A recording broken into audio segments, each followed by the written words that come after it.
Hey YouTube, it's Lisa and I am back, and I know I've said that before, and actually from a personal standpoint it absolutely drives me crazy when I find a vlogger that I really love, and I will often watch their vlogs like when I'm cleaning or when I'm folding laundry or anytime I have a moment to myself, and I find them very inspirational.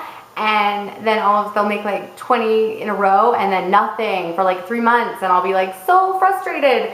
So I'm really trying hard to not be that person. Not that I think anybody adores me to that point, but I'm really trying to not be that person. But it's just been a series of events. My husband got sick, or my husband has been out of town. My son got sick, my one with a heart defect, but he is doing amazing. He's doing really great, but it definitely kind of spurred some other things that I'll tell you about. But this is going to be TTC, but I'm just going to talk for a second about other things.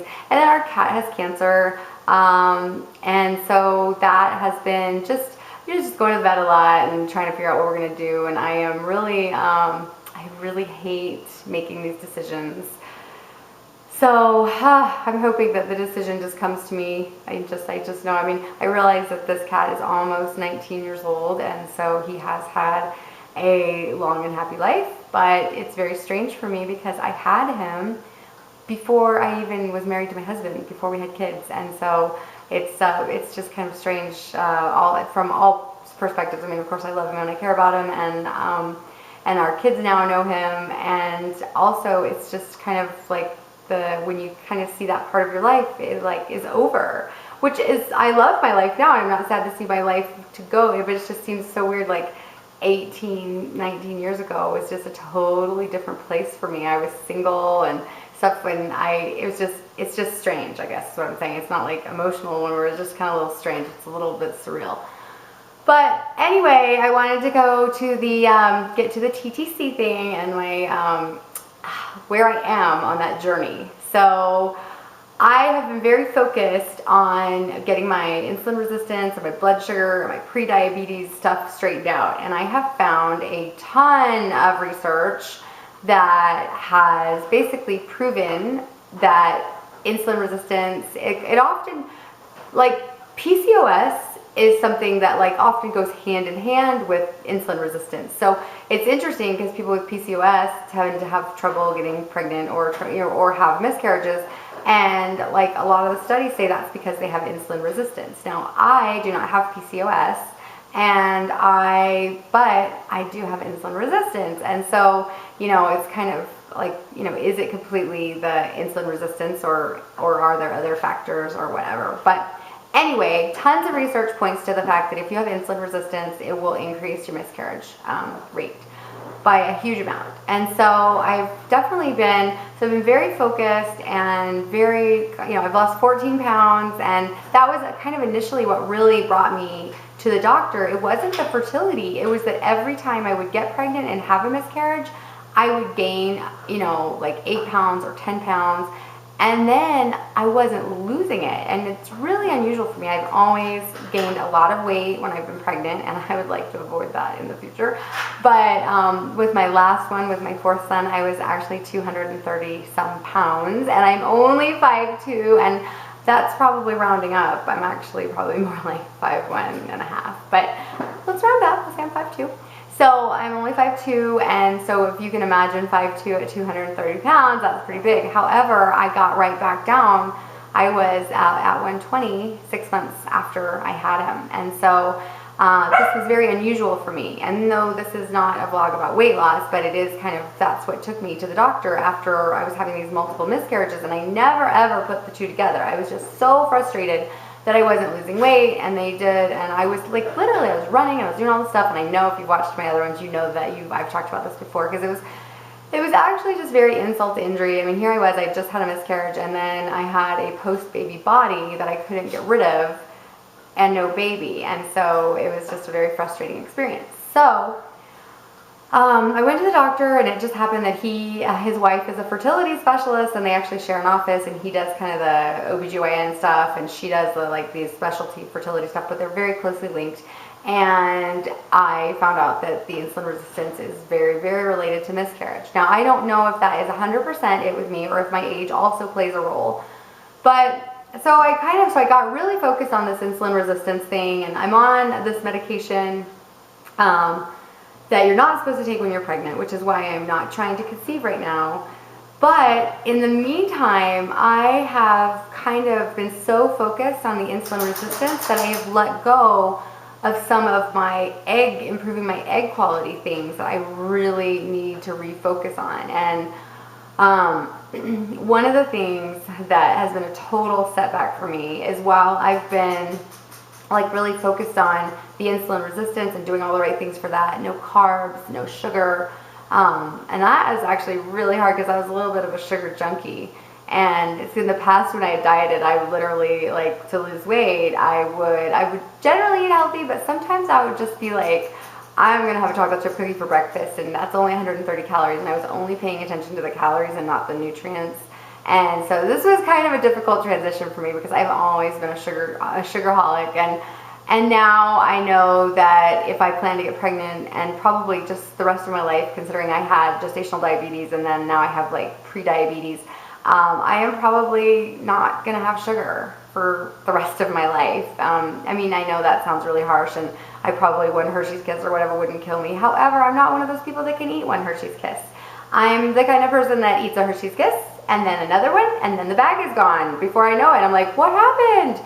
So anyway, but during the process that I was like really focused on giving up sugar, I thought I just need something to really help me through this transition, and I should have never ever done this, but I drank a diet soda. Now, diet soda for me is kind of like chocolate. I can't seem to stop. One glass leads to 2 glasses, 2 glasses leads to 3 glasses, and the next thing I know, I have drank an entire 2 liter in one day.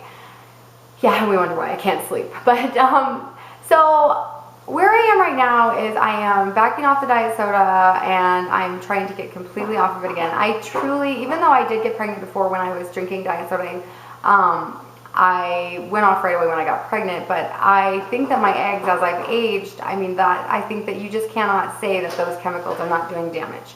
So that's been on my mind a lot, because every time I have it soda, I'm like, oh my gosh, I'm like, I'm damaging my eggs. So where I am right now is I'm transitioning off the soda, and I tried getting the Eco Drink from Costco, which I actually really like, but you can only have like 3 packets a day, and even though I divided them like in half, so I could have like 6 drinks with the 3 packets, you can't take a prenatal vitamin with them because they're so rich in vitamins that you will over-vitamin yourself. So that really wasn't a solution, and I'm not really like a Crystal Light person or whatever, but just like I was really jonesing for sugar, and now I'm off the sugar, and I'm like, I totally have an addictive personality because I'm addicted to one thing and then I just switched it for another addiction. But so where I am right now is I'm trying to give up diet soda.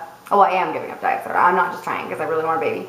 And I'm also going back to taking my like CoQ10 and my my butter, my X Factor butter oil, and the cod liver oil, and my prenatal vitamin, which I had been taking until I tried the Eco Drink, and then I had like 3 days where I didn't take it.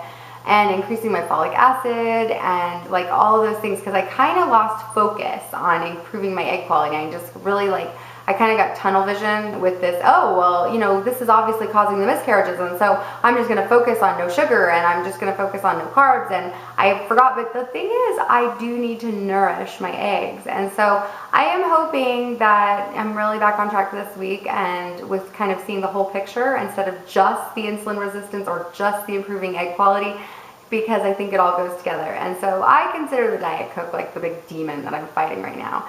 And also, I just wanted to comment on the kind of getting off track and getting refocused and not being discouraged. Now, some people will agree, some people will disagree, some people will be like, oh my gosh, that's so Pollyanna.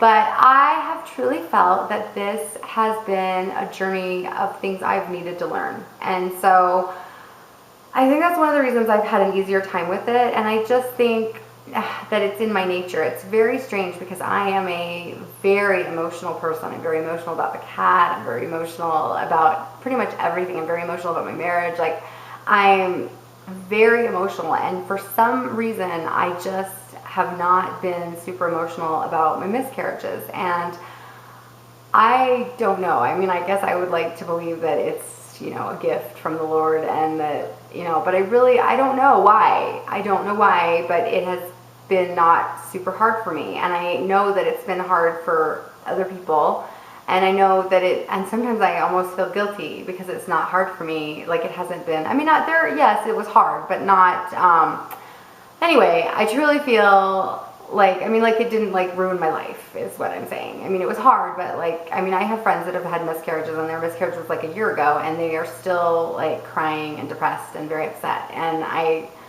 almost feel guilty that I don't feel that way, but I'm grateful at the same time that I'm not affected that way. So, but I just wanted to say that kind of I think part of the thing that's helped me has been just the belief that this has been for a reason. Like it ultimately did lead me to something that was very bad for my health and got me fixing it.